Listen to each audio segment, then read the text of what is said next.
Bienvenido, mi querido hermano y amigo. Es una bendición para nosotros llegar hasta donde usted se encuentra.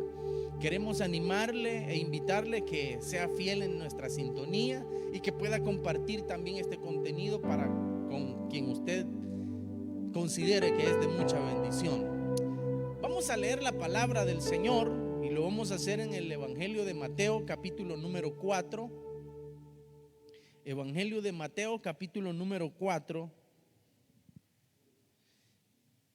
Y vamos a dar lectura, querido hermano y hermana, al capítulo número 4, versículo número 11 del Evangelio de Mateo. A los amigos que han venido por primera vez, bienvenidos. Dice la palabra del Señor. ¿Lo tienen? Lo leo en la versión NBI y dice de la siguiente manera: entonces el diablo lo dejó y unos ángeles acudieron a servirle. Amén. Pueden sentarse, hermanos. El tema que quiero compartir ahora se llama Venciendo la tentación. Fíjese, querida iglesia, que la porción que hemos leído corresponde a todo el relato que muestra cuando Jesús, al obedecer al Padre, Él es guiado por el Espíritu Santo al desierto para ser tentado por el diablo, dice la Escritura. Y ahí en este capítulo número 4 nos muestra de todas aquellas tentaciones que el diablo llega a hacerle a Jesús y que al final nosotros conocemos el desenlace de todo esto, de que Jesús sale vencedor. Amén. Pero hay algo, hermano, que me llama la atención y es lo que dice este versículo, donde dice que entonces el diablo lo dejó y unos ángeles acudieron a servirle. Y es porque en la tentación, en las pruebas en los intentos que Satanás hizo para hacer caer a Jesús, en ninguno de ellos tuvo efectividad, no fue efectivo, no tuvo resultados positivos el enemigo, sino que siempre el Señor llegó al momento de que cada tentación o cada prueba que el enemigo le ponía, el Señor siempre se defendía a través de palabras como escrito está. Usaba la Biblia para defenderse. Entonces Jesús usó la espada del Espíritu, que es la palabra de Dios, para poderse defender de las tentaciones que el enemigo le hizo. Pero en eso, hermanos amados, debemos entender también qué son las tentaciones y de dónde se originan también. Entonces es importante, hermanos amados, el saber esto. Y es porque todo cristiano, cada uno de nosotros, de aquellos que le servimos al Señor o que hemos tenido ese encuentro con Jesús, de alguna o de otra manera vamos a pasar por esa situación de ser tentados por el enemigo. Todos, hermanos, no hay ni uno. Es más, ni Jesús se salvó de eso. Hasta el mismo Jesús fue tentado por el diablo. Y nosotros que ahora le seguimos a Él, hermanos, ninguno de nosotros va a ser liberado prácticamente o libre de las tentaciones. Todos, tarde o temprano, vamos a ser tentados. Pero cuando seamos tentados o estamos siendo tentados, la palabra del Señor nos muestra y nos indica que las tentaciones no vienen de parte de Dios.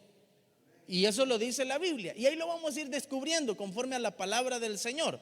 ¿De acuerdo? Ahora, cuando una persona siente el deseo de hacer algo malo, a ese deseo de hacer lo malo es a lo que se le llama tentación. Al deseo de hacer lo malo.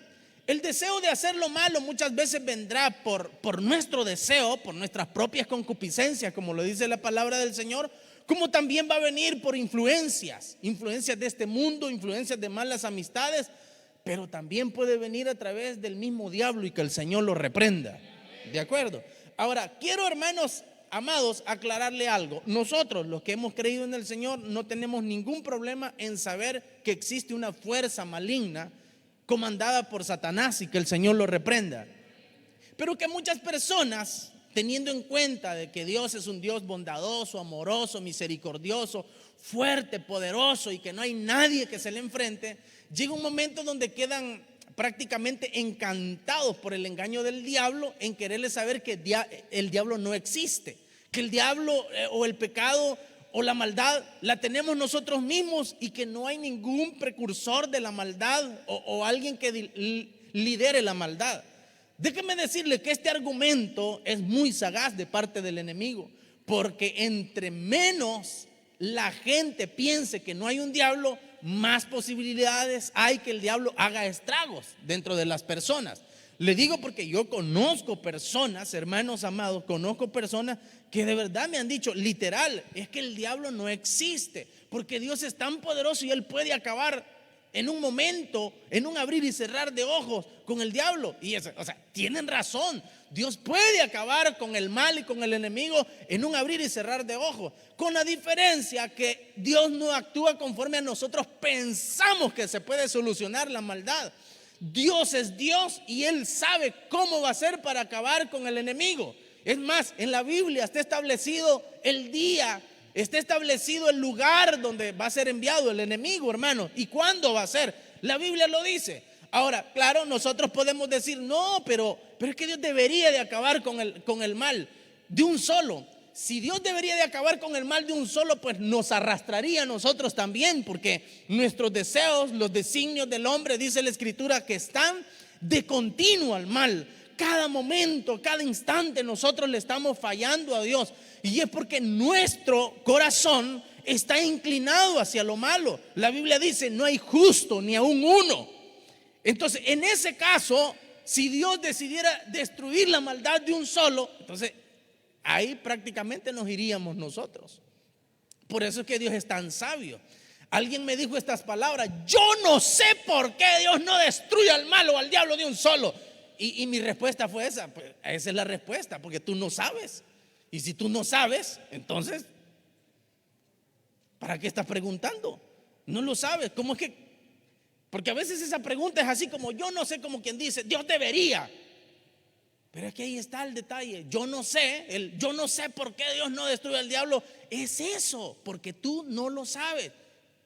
Pero el Señor sí ha establecido en su palabra cuándo lo va a destruir.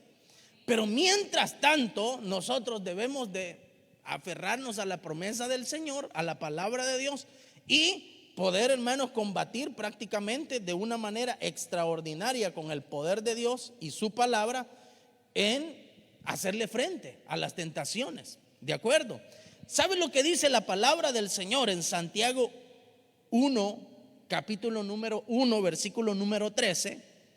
Dice: cuando alguno es tentado, no diga que es tentado de parte de Dios, porque Dios no puede ser tentado por el mal, ni Él tienta a nadie. Entonces la Biblia nos está diciendo que las tentaciones no provienen de Dios. ¿De acuerdo? Usted me va a decir, pero es que el Espíritu Santo vino sobre Jesús y lo llevó para ser tentado por el diablo. Pero ahí está, la Biblia especifica que el Espíritu Santo lo guió al desierto, pero no solamente para ser tentado por el diablo. Jesús en el desierto fue a buscar, a meditar, a hablar con el Padre. ¿De acuerdo? Estando ahí, dice la Escritura que llegó el enemigo a tentarlo. Entonces, la tentación no se origina de Dios, porque la palabra del Señor nos dice que Dios no tienta a nadie y ni Él puede ser tentado por el mal. Amén, hermanos. Ahora, hay tres orígenes de la tentación, y como se los decía, uno es por nuestra propia concupiscencia, por nosotros mismos, por nuestros deseos, por nuestro pensamiento, lo que ha generado nuestro entorno, nuestra cultura, con las personas que nosotros nos relacionamos, con nuestra familia, con todo, hasta con la educación que tenemos, nos enseñan muchas veces a hacer lo malo. De tal manera que Santiago 1:14 dice: sino que cada uno es tentado cuando de su propia concupiscencia es atraído y seducido. Entonces, la tentación también se origina del corazón perverso del ser humano. Y la Biblia lo dice, que es perverso más que todas las cosas. ¿De acuerdo? Entonces, por ahí proviene, como se lo decía al principio. El versículo, hermanos amados, número 4 del capítulo 4 de Santiago dice: oh almas adúlteras, ¿No sabéis que la amistad del mundo es enemistad contra Dios? Cualquiera pues que quiera ser amigo del mundo se constituye enemigo de Dios. Aquí la palabra del Señor en Santiago capítulo 4, versículo 4 nos está diciendo que otro de los orígenes de la tentación, aparte del corazón del ser humano, es por la influencia del mundo. ¿De acuerdo? Cuando hablamos de la influencia del mundo es que hablamos de lo malo que se practica. Le voy a poner un ejemplo. Hoy en día practicar la mentira se ha hecho tan común que quien no lo haga lo llaman tonto. Bien pasmado. ¿Qué te costaba haber dicho otra cosa? ¿Qué te costaba haber mentido? Se vuelve así, hermano. Y eso es una influencia demoníaca, mundana, porque es el sistema de este mundo. Entonces la tentación también es originada por el sistema de este mundo. Amén. El capítulo 4 siempre de Santiago, versículo 4 dice: someteos pues a Dios, resistid al diablo y huirá de vosotros. También la tentación viene originada por el enemigo. Entonces aquí estamos viendo tres aspectos de dónde se origina la tentación: del corazón, por nuestras concupiscencias, del mundo, por la influencia del mundo, y por Satanás. Amén. Entonces, de ahí, hermanos, estamos viendo de cómo se origina la tentación, pero el objetivo es vencerla. La palabra del Señor nos muestra de cómo Jesús venció la tentación. Y ese es el detalle. Como le dije a un principio, tarde o temprano nosotros nos vamos a ver tentados, sea por nuestro deseo, sea por la influencia de los demás, o sea por dardos del maligno. Pero algunas personas caen en la tentación, otras la resisten. Pero ¿qué pasa cuando nosotros hemos caído en la tentación? Hemos cedido al pecado. Cuando nosotros hemos cedido al pecado, vienen, hermanos amados, aquellos frutos de haber cedido al pecado. Y muchas veces cuando cedemos al pecado, llegamos al punto de cometer, fructificar, o que el pecado se vea en nosotros, cristalizar el pecado. Otras veces no llegamos al punto de cometer el pecado en sí físicamente, pero sí lo maquinamos en nuestra mente, o lo incubamos en nuestra mente o en nuestro corazón. Hay cristianos que han cedido a la tentación aunque no practicaron físicamente el pecado. Por ejemplo, cuando uno, hermano, llega el momento donde dice: no, hoy sí, a esta persona esto le voy a decir esta mentira. Y uno hace el plan de cómo va a ser para zafarse de ese momento incómodo, aunque a veces el momento incómodo no llegó, pero uno ya lo planeó cómo va a ser. Desde ahí, hermano, uno ya cometió pecado delante del Señor. Amén. Ya cometió pecado delante del Señor porque ya lo maquinó. Ahora viene un detalle: para los cristianos en sí, hermanos amados, esto es bien diferente que para las personas que no tienen a Jesús en su corazón. ¿Sabe por qué? Porque cuando uno en su corazón le da lugar al enemigo, uno ya tiene consecuencias. Normalmente vienen las frustraciones, y las frustraciones toman control de la persona. Cuando la persona ha sido sometida a tentación, pero a tentación, hermanos, de una o de otra manera, la persona ha sido sometida a la tentación y ésta ha cedido en su corazón. Entonces, aunque no necesariamente haya dado a luz el pecado, pero ya le dio lugar en su corazón, entonces la persona se siente frustrada. Se siente frustrada y literal, su vigor espiritual lo pierde. No lo pierde en sí, sino que es nublado y opacado por la conciencia prácticamente. ¿Me explico? Por ejemplo, voy a poner el ejemplo de Jesús. Dice: entonces el diablo lo dejó y unos ángeles acudieron a servirle. Imagínense cómo se sentía Jesús en el momento que el diablo lo estaba tentando.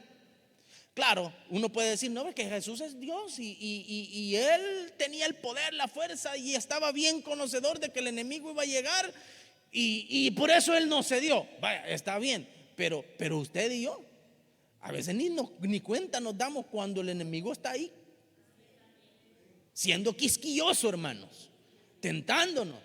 Pero uno dice, no, pero que yo le quiero ser fiel al Señor. Pero luego está la tentación y yo me veo en una necesidad y comienzo a comparar la necesidad, cosas que necesito, cosas que le van a venir bien a mi cuerpo, cosas que le van a venir bien aún hasta mis sentimientos o pensamientos. Pero uno dice, no, pero la palabra del Señor me prohíbe hacer esto. ¿Cómo se siente uno, hermano? Se siente atribulado en ese momento porque está en una plena lucha. Y esa es la lucha que todos los días nosotros los cristianos libramos contra nuestra propia carne. ¿Cuántos luchan por sí mismos por no fallarle a Dios? Porque se nos cruzan pensamientos, porque nuestro cuerpo quisiera acceder a situaciones pecaminosas, pero no, y nos mantenemos firmes. Pero ¿cuál es la fortaleza o ese vigor para poderle hacer frente a la tentación, hermano, o al pensamiento que se nos llega de pecar, de poder acceder al pecado? La única manera de hacerle frente es cuando nosotros tenemos una relación continua con el Señor. Por eso es peligroso cuando usted y yo dejamos de congregarnos, dejamos de orar, dejamos de leer la Biblia. ¿Sabe por qué? Porque ya no va a poder resistir ni a su propia carne. Va a ser doblegado por sus deseos, va a ser doblegado por su enojo, por su resentimiento, por la mentira que puede maquinar en el corazón. Va a ser doblegado, no le va a poder hacer frente. Más cuando llegue el enemigo y las influencias mundanas o demoníacas, hermanos, hacerle frente. Uno dice, no, pues me paro firme. No, hombre, es que hace esto, mira, hace lo otro. Y uno dice, no, yo soy un hijo de Dios. ¿Qué es que te prohíbe el pastor? Te prohíben en la iglesia hacer esto. Y uno dice, no me prohíben nada, simplemente le quiero ser fiel al Señor. Pero cuando de verdad, hermano, está fuerte en su vida espiritual, le puede hacer frente. Pero no se congrega, no lee la Biblia, no busca del Señor, no ora a Dios, no se guarda en santidad. Cualquier pelagato puede venir a decirle cualquier tontería y se la va a creer. Va a acceder. ¿Me explico? Más cuando viene la tentación de parte del enemigo también. Esos dardos, hermanos, que tira Satanás, que son pruebas que uno, o sea, queda entre la espada y la pared. O sea, no hay salida aquí. Aquí o hago esto o me muero. Pues eso es lo que uno puede pensar en su humanidad. Pero cuando está bien sometido a Dios, sabe que hay que sacar, hay que desenvainar la espada del Espíritu, que es la palabra de Dios. Y así como dijo Jesús, ¿verdad? Con hambre, hambriento, solo, acabado económicamente ahí en el desierto. Pero ¿qué dijo él? No, él no accedió a las tentaciones ni a las peticiones del enemigo. Si en verdad eres el Hijo de Dios, di que estas piedras se conviertan en pan. ¿Accedió el Señor? No, no solo de pan vivirá el hombre, sino de toda palabra que sale de la boca de Dios. ¿Y qué hizo el enemigo ahí ante esa respuesta, hermano? Capaz uno de nosotros con esos poderes extraordinarios le hubiera dicho, ¿qué querés? ¿De qué clase de pan querés? ¿Querés francés, alemán o semita? Mieluda. Hasta o te lo convierto en un pan relleno o en una alemana. Pero es que el Señor no se puso ni a estar coqueteando con el enemigo. Fue rápido, no solo de pan vivir el hombre.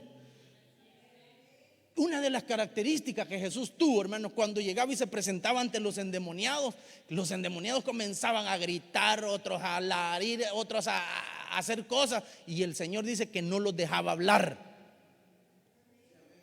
Dice la Escritura que un día llegó el príncipe de las tinieblas y el Señor estaba hablando con sus discípulos y le dijo, vámonos, ahí viene el príncipe de este mundo y yo no tengo nada que ver con él. Y se fueron. ¿Me explico? Miren la manera de cómo Jesús actuaba. Capaz si uno de los discípulos hubiese sido salvadoreño, le dice, ¿y por qué huís, pues, Señor? Que le tenés miedo. Hacele frente. Pero el Señor nos enseñó, hermanos amados, que el sabio ve el mal y se aparta. El necio se cree que le puede hacer frente. Cuando usted se sienta tentado, no porque los demás le influyen, sino porque usted mismo se considera que no va a aguantar, pegue la huida, hombre. ¿De acuerdo? Dijo el Señor, si tus ojos te son ocasión de caer, ¿qué dijo? sácatelo. ¿A qué cree que se refería el Señor? A que de verdad literal se mete usted una su cuchara, igual que un rockero, ¿verdad? Y se saque los ojos. Dios no se agrada que usted se mutile el cuerpo.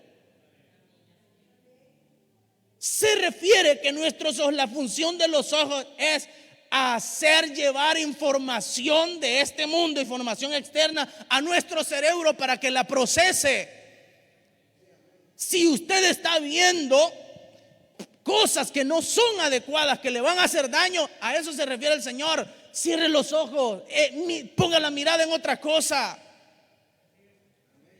Si no, pregúntenle a David todo el problema, el rey David, todo el problema que se le ocasionó simplemente por tener una vista extraordinaria a usted. Le hubiese sido más favorable a David que hubiese sido ciego en ese momento, pero no, vio bañándose a una mujer y la codició en su corazón, dice la Escritura. ¿De acuerdo? ¿Y qué pasó? Cometió el pecado, hermanos, y de ahí en adelante, pobre David. La Biblia nos enseña de cómo él sufrió hasta el día de su muerte. Y no solamente el ya muerto él, no, hombre, todavía continuaban las secuelas de haberle fallado al Señor. Tremendo, ¿verdad? Entonces, imagínese usted cómo cree que Jesús se sentía en ese momento de ser tentado por el enemigo. Pero es que usted me va a decir, no, que lo que pasa es que Jesús tenía convicción. Vaya, de acuerdo, pero ¿por qué cree que tenía convicción Jesús? ¿Y por qué nosotros no la tenemos? ¿Cuál es la diferencia? La relación con el Padre. ¿Correcto? La relación con el Padre. Cuando usted y yo tenemos esa cercanía con Dios, no hay otra cosa que nos enamore más que estar con el Señor. ¿De acuerdo? No hay otra cosa mejor, hermano, que estar con el Señor. Por eso me llama mucho la atención esta frase que el diablo le dejó. ¿Por qué creen que le dejó el diablo? No, dijo, con este no puedo. Hermano, usted algún día, y usted que me mira también, algún día ha tenido usted una plática con alguien que es necio en su propia opinión. Este es color negro. No, no es negro, es blanco. Es negro. No, es que es blanco o es verde. Bueno, ustedes dicen, no, pues es verde, entonces usted está loco. Dicen, con esta gente no se puede hablar. ¿Ya le ha pasado algo así? ¿Ha hablado con gente que verdad es terca? Yo ni les cuento con quién he hablado. Gente que nombre no entiende ni para nada y todo eso que es.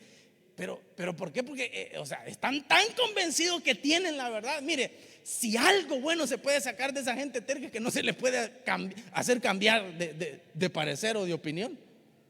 Pero ¿qué tal, hermanos amados, si nos hacemos tercos con lo bueno? Viene el diablo y dijo, no, yo con este no puedo, mejor me voy, dijo. Porque estaba tan aferrado al Padre que Jesús había encontrado tanto, pero tanta bendición, tanta hermosura al estar con el Padre, que no había nada en este mundo que se le comparara a algo mejor, o que se le comparara a esa relación con el Padre. Jesús había desarrollado estar tan cerca de Dios, tan cerca del Padre, que día y noche pasaba con Él. Día y noche pasaba con Él, que cuando llega Satanás y le dice, mira, todo esto te voy a dar si solo te postras y me adoras. Es que Jesús sintió, y este loco por lo que me quiere cambiar el iPhone 17, ¿verdad? Por un pan viejo. Que así hubieran pensado nuestros antepasados cuando les dieron espejos, ¿verdad? Y entregaron su oro, porque no lo sabían. Pero a Jesús no se lo bajó el enemigo. Te voy a dar todos los reinos de, mira, y sus placeres si te postras y me adoras. Es que había conocido tanto a Dios y las hermosuras y las riquezas que hay en el Señor, que no había cosas más hermosas. O sea, no había comparación, pues. Entonces, una de las maneras de vencer la tentación es desarrollar esa relación con nuestro Dios y tener experiencias extraordinarias. Por eso es que ser religioso es peligroso, hermano, Que usted solo venga al culto, canta, aleluya, gloria a Dios, y se vaya para su casa y decir, y usted es cristiano y no tiene ninguna relación con Dios, así que de verdad puede experimentar una experiencia extraordinaria.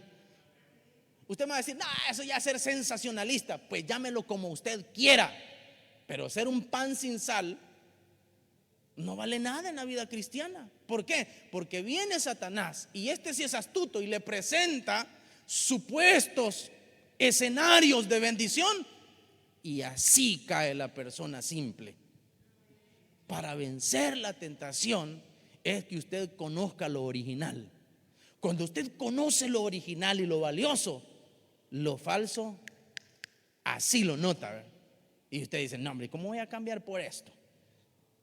¿Cómo voy a acceder a esto si esto no es verdadero? Esto no me va a llevar a nada bueno. Pues eso fue uno de los detalles que Jesús usó para no caer en la tentación. Conocía lo verdadero. ¿De acuerdo? Conocía lo verdadero. Por eso que el diablo se fue. Resistid al diablo, dice la Biblia. ¿Y qué dice? De vosotros huirá. No deje que el enemigo haga morada a la par suya. No permita que el diablo le tire la mano y duerma y camine a su lado. Usted no es hijo del diablo, usted es un hijo de Dios, un hijo del Rey de Reyes y Señor de Señores. No tiene por qué el enemigo hacer morada junto a usted. Resístalo, incomódelo. ¿De acuerdo? Hasta que huya de nosotros.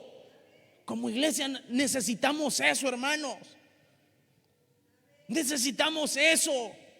Pero siendo compaginantes con el enemigo, siendo tolerantes con el enemigo, no se puede. Hay que incomodarlo. ¿Y cómo lo vamos a incomodar? A Satanás no le gusta Jesús. Cuando estaban endemoniados en las sinagogas, ahí hacían sus cultos religiosos los líderes de la sinagoga, y los endemoniados estaban tranquilos. No fue que Jesús llegara con que ahí ya no soportaron. Y comenzaron a gritar, comenzaron a hacer cosas. Ya no, ¿por qué? Porque Jesús había llegado. Cuando Jesús está en nuestro corazón y nosotros comenzamos a reflejar a Jesús en nuestra vida, hermanos, comenzamos a caerle mal hasta a la gente, porque no accedemos. Amén. No, pero no le estoy diciendo, con razón le caigo mal a mi vecino. A veces le caemos mal a los vecinos por lo mal hecho que somos nosotros. No me refiero a eso. Algún día usted ha sufrido de críticas y señalamientos y usted dice, pero yo no sé por qué esta gente me critica. Yo no sé por qué le caigo mal a esta gente si yo no le he hecho nada malo. Pero de verdad no he hecho nada malo. No es de esos pesados ni que hacen comentarios desatinados. No, sino que es una gente usted que de verdad se guarda para el Señor, es prudente y todo eso. Pero de repente su presencia ante las personas les incomoda. Cuando usted de verdad refleja a Jesús, hermano, y la gente está siendo gobernada por el enemigo, solo su presencia les incomoda. Me acuerdo un día que estábamos en el trabajo y esa vez me acuerdo de que mis compañeros estaban seriando unas cosas ahí y se las estaban metiendo a la bolsa. Y todos los compañeros de trabajo se habían puesto de acuerdo: cuando te manden allá, haces esto, bajas el zipper, te metes eso y todo, y luego los pones en tal lugar. Yo voy a pasar y voy a hacer esto. Y comenzaron a hacer su plan de cómo robar, extraer cosas. Es más, hasta con los vigilantes se habían puesto de acuerdo. Y así estaba el plan. El detalle está que, otro hermano de la iglesia, que también era mi compañero de trabajo, nos dimos cuenta. Por casualidades de la vida, antes de entrar a trabajar, habíamos entrado al trabajo a las 3:40 de la mañana, porque la primera cosa que íbamos a atender llegaba a eso de las 4:30. Entonces nos quedaba un lapso de tiempo antes de presentarnos al lugar donde íbamos ya a estar operando. Nos quedaba un lapso de tiempo como de una media hora, y en esa media hora aprovechamos para leer la Biblia.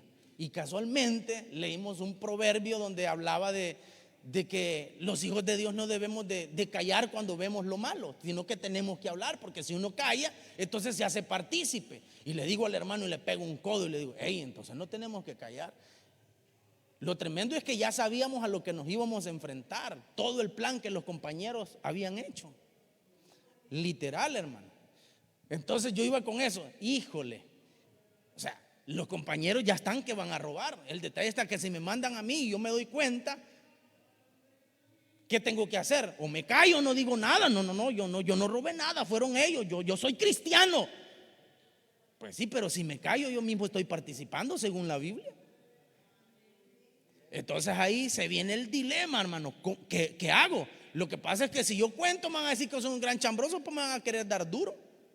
Ni modo, dije yo, que me den duro, eso es. Que el Señor me defienda. Entonces me voy a adelantar al mandado. Antes de subirme les dije, vaya, compañeros, voy para arriba. Por favor, respeten lo ajeno, no vayan a estar tocando nada, que eso es delito. Yo no me quiero ir a la cárcel ni por ustedes, ni quiero fallarle a Dios. Saben que eso es malo delante del Señor. Y ya comenzaron, sí, hermano, tiene razón. No, hombre, al suave, hermano.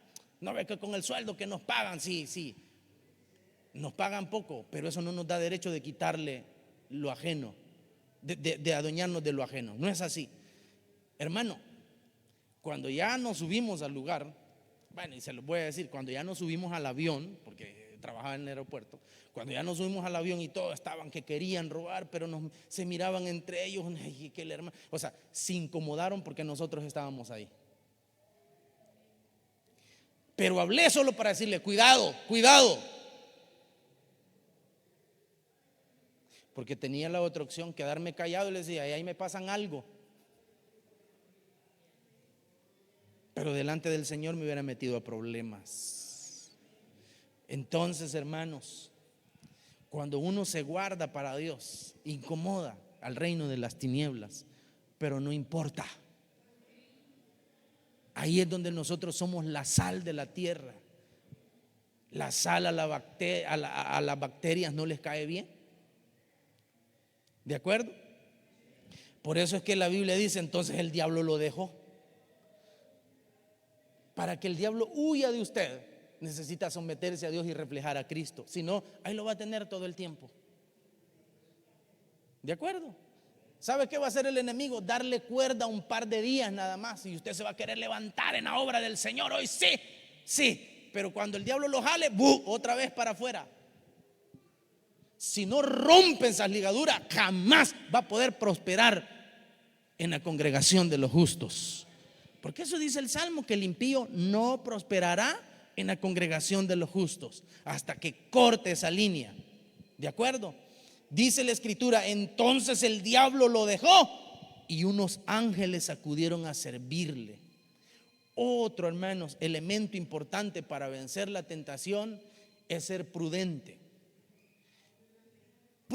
Ser prudente es la capacidad de razonar los posibles escenarios que uno va a tener después de ciertas acciones en la vida.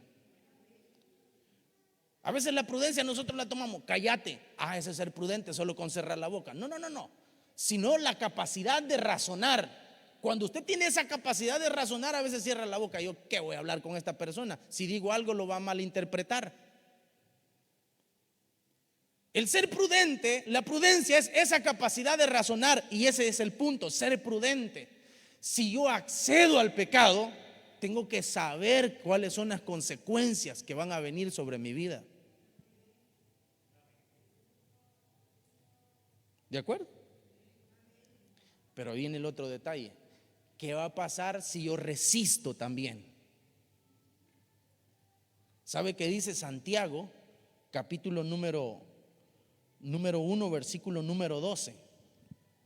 Dice, bienaventurado el varón que soporta la tentación, porque cuando haya resistido la prueba, recibirá la corona de vida que Dios ha prometido a los que le aman. A ver, pensemos qué significa corona de vida. Primero, pensemos, vida. ¿Qué significa vida? Vida significa existencia, significa bendición, placer, armonía, ¿sí o no? Pero cuando habla de la corona de vida, ¿de qué cree que está hablando? Del tope. de las cosas buenas en esta vida. Dice la Biblia que es bienaventurado el varón que resiste la tentación. Amén. Cuando usted y yo resistimos a ese momentito de placer, cuando usted y yo resistimos a ese momento que puede verse agradable, pero lo hacemos con el objetivo pensando, no, yo voy a resistir esto, porque después de esto va a ser mejor lo que Dios me va a dar que lo que voy a recibir en este momento. Por eso hablábamos el domingo pasado, ¿verdad? ¿Se recuerdan que hablábamos de Esaú? Y el tema era, ¿cuál era el tema? Las lentejas, ¿se acuerdan?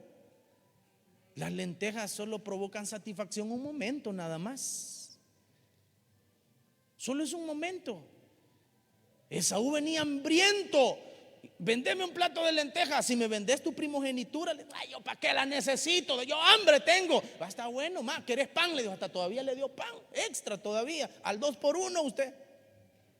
Y aquel se quedó satisfecho y todo. El problema fue más adelante. Había vendido todos sus derechos de ser primogénito. ¿Cuánto le duró ese guiso de lentejas? ¿Cuánto le duró? Unas 3, 4 horas. Después volvió a tener hambre. Pero lo que perdió fue grandísimo.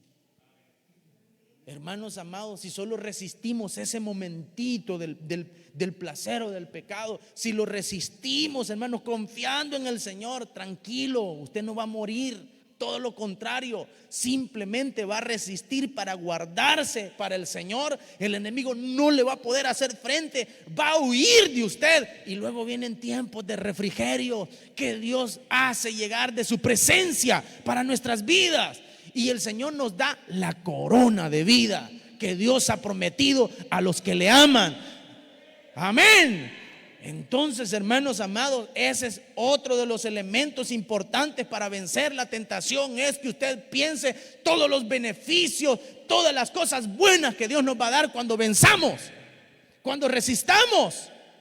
Dice la Biblia con respecto a Jesús, después de resistir al diablo, el diablo lo dejó y dice, y unos ángeles acudieron a servirle. Amén. Ahora ya tenía ángeles al servicio. Ojo, más adelante el Señor va a llamar a sus discípulos, pero antes de que los discípulos vinieran a servirle al Señor, ya tenía ángeles a la disposición. Amén. Ya tenía bendición de lo alto el Señor por haber resistido al maligno. Cuando usted y yo resistimos, hermanos, nos sometemos a Dios, en los cielos se provoca una bendición extraordinaria derramada para nosotros. Primero lo que recibimos es una autoridad espiritual. Y eso es lo que Jesús recibió. Con razón iba pasando por el mar de Galilea y vio a 2 hermanos que estaban remendando redes. El Señor no llegó, hola, ¿qué tal? Me llamo Jesús, vengo de estar 40 días ayunando y orando. No cualquiera lo hace, solo Moisés lo hizo. No se presentó así de un solo, dijo, hey, vengan, síganme, les dijo el Señor. Pero porque esa frase, dice la Biblia, y al instante lo dejaron todo y le siguieron. ¿Quién era ese hombre que le hacían caso a usted? Era Jesús, quien ya había conquistado y estaba en la corona de vida. Tenía autoridad espiritual. Luego estaban otros 2 hermanos con su papá, estaban con su padre Zebedeo, y les dijo, vengan, síganme. Al instante, dejándolo todo y a su padre, le siguieron. Pero es que porque ya el Señor había conquistado autoridad. ¿De acuerdo? Cuando nosotros, hermanos, resistimos a la tentación, hasta nuestra oración es más efectiva. Porque usted y yo podemos estar orando, Señor, bendícenos, igual que los profetas de Baal. Baal, responden, tipo Tarzán eran esos, se pegaban en el pecho, responde, y nunca respondía. Pero Elías, un hombre de Dios, si la oración no duró, pero ni un minuto, cuando el Señor ya estaba respondiendo, porque había autoridad, hermano amado. ¿De acuerdo? Nosotros ganamos esa autoridad cuando estamos, hermanos, resistiendo, pero esa resistencia viene de nuestra fortaleza interna por confiar, por confiar en la palabra de Dios, por obedecer, y tenemos esa autoridad de decirle al diablo: vete de aquí, que el Señor te reprenda. Fuera en el nombre de Jesús. Fuera la enfermedad en el nombre de Jesús. ¿De acuerdo? Amén. Viene esa autoridad cuando resistimos a la tentación. Oramos por los enfermos y estos sanan. Clamamos al Señor por los proyectos y el Señor los provee.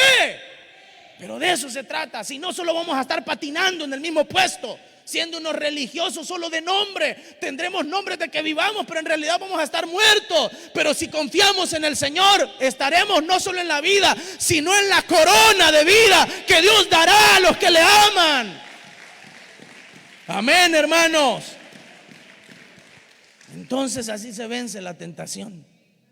Piense bien que es más grande lo que viene por resistir que lo que usted va a conseguir con conceder. Cerramos nuestros ojos entonces y vamos a orar. Resista, hermano. Y si ya cayó en la tentación, pídale perdón al Señor, confiese su pecado, apártese de él y alcanzará misericordia. Padre nuestro que estás en el cielo, aquí estamos delante de tu presencia en esta hora, amado Dios, bendito Señor, pidiendo que seas propicio de nuestra vida. Sé propicio de nosotros en el nombre de Cristo Jesús.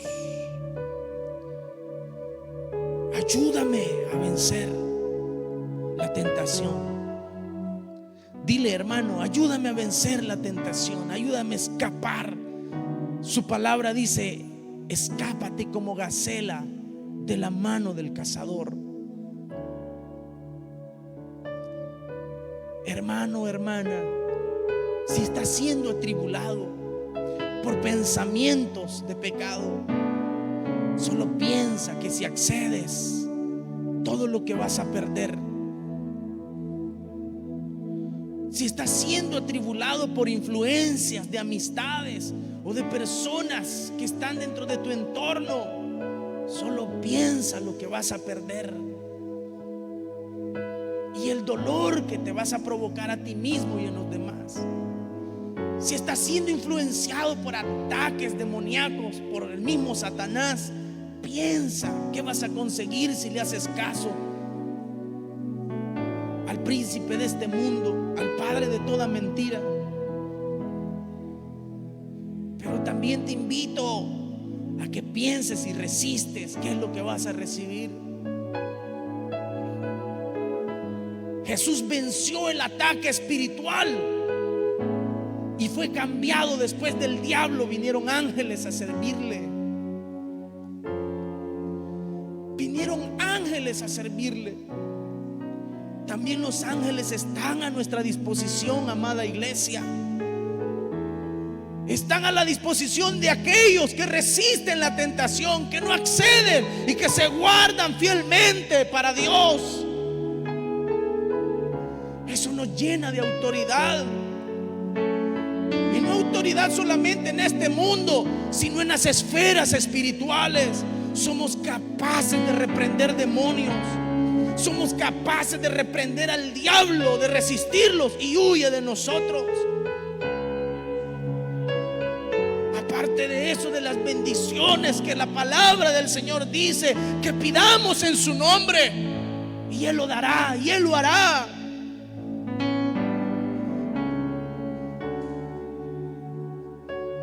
Si te encuentras en medio del problema, de la dificultad en este momento, por haber accedido a tomar malas decisiones, llegó el momento, hermano, amigo, llegó el momento de rendirle tu corazón a Jesús. Solo con su ayuda vas a poder vencer la tentación. Solo así vas a poder resistir. Solo no podrás, pero sí con la ayuda del Señor. Sí, con la ayuda del Señor. Mientras oramos, quiero hacer un llamado Si en medio de nosotros hay algún amigo que en esta hora quiera recibir a Jesús como su Salvador, quiero invitarle, estimado amigo o amiga, que ahí donde está usted levante su mano en señal que se quiere entregar a Jesús.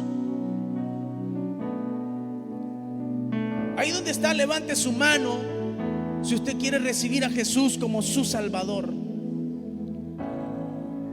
Yo quiero orar por usted. Levante su mano, póngase de pie. Si hay alguien, algún amigo, joven o jovencita que quiera recibir a Jesús como su Salvador, que quiera pedirle al Señor que le ayude a vencer la tentación, levante su mano ahí donde está. Queremos orar por usted. Ahí donde está, levante su mano. Queremos orar por usted. El siguiente llamado es para aquellos hermanos que se quieren reconciliar con el Señor, que fueron atacados por el enemigo y accedieron, pero ahora están arrepentidos y quieren pedirle al Señor que los perdone, porque quieren volver al redil y sentirse libres, no acusados, sino libres. Ahí donde está, ponte de pie. Quiero orar por ti. Quiero orar por ti. Ven ahora. Ven ahora, amigo, hermano. Este es tu momento, es tu oportunidad. El Señor te ama y te llama ahora. Vence la tentación. Vence ahora y recibe la bendición del Señor. ¿Quieres recibir a Jesús? Ponte de pie. ¿Quieres reconciliarte con el Señor? Ponte de pie. Yo quiero orar por ti, querido amigo. Para ti también, usted que me mira, ahora puede recibir a Jesús como su Salvador. Si usted ha tomado esta buena decisión de recibir a Jesús como su Salvador, quiero invitarle que repita esta oración conmigo ahí donde está y le diga: Señor Jesús, yo reconozco que soy pecador, que he fallado, que he vivido lejos de ti, accediendo al pecado, a la tentación, pero ahora me arrepiento. Señor, yo creo que tú eres el Hijo de Dios, que moriste en la cruz para salvarme, que resucitaste al tercer día. Yo lo creo en mi corazón y dile: lo confieso con mi boca que tú eres mi Señor. Lo confieso con mi boca que tú eres mi Señor. Perdóname. Si has hecho esta oración conmigo, te invito que te comuniques con nosotros lo más pronto posible para poderte guiar en este hermoso caminar.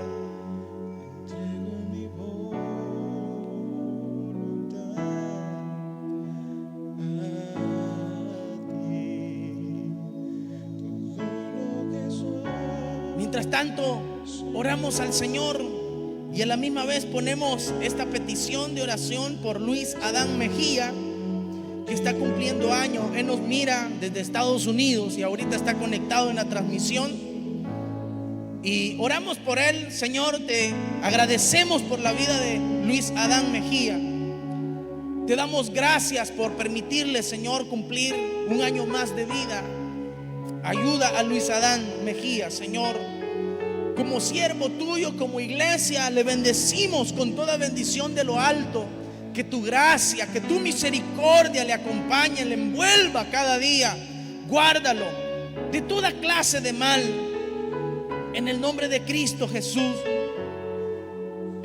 En el nombre maravilloso de Cristo Jesús te lo pedimos, te lo rogamos, Señor.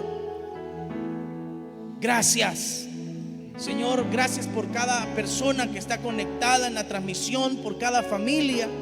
Te rogamos que les bendigas grandemente para tu gloria, Señor. Gracias, amado Dios. En el nombre de Jesús. Amén. Amén, hermanos. Qué bendición escuchar el consejo de la palabra. Solamente anunciarles una vez más que ya el 17 tenemos nuestra cena de servidores, 4 de la tarde en este lugar. Los que se van a incorporar, por favor, anótense con tiempo. Es más, hoy tiene que ser Hoy tiene que ser para poderle extender su tarjeta y usted va a ser parte también de la bendición. Amén. Y felicitamos a Adán Mejía, Luis Adán Mejía, hasta los Estados Unidos. Que Dios le siga dando más años de vida. ¿De acuerdo? Gloria a Dios.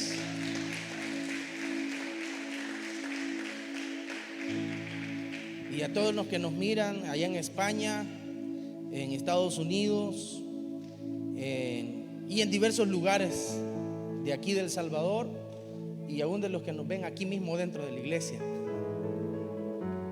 Qué bueno, que Dios los bendiga grandemente. Qué bendición, hermanos amados. Y ahora preparémonos, hermanos, para aportar a la obra del Señor. Y usted ser parte en el plan financiero del Señor. Si usted considera o siente en el corazón dar su ofrenda, por favor escríbanos ahí en la página, o puede hacerlo al privado, o entre a nuestra fanpage y ahí hay un número de teléfono. Usted puede enviar mensajes por WhatsApp y ahí puede pedir la información de cómo usted puede hacerse parte de esta bendición. Recuerde de que el Señor le va a multiplicar todo lo que usted aporte a la obra de Dios. Sea como sea, usted es alimentado a través de la palabra, a través de estos medios, y usted puede también ser agradecido y poder compartir también con nosotros. Así que un fuerte abrazo y que el Señor le bendiga grandemente.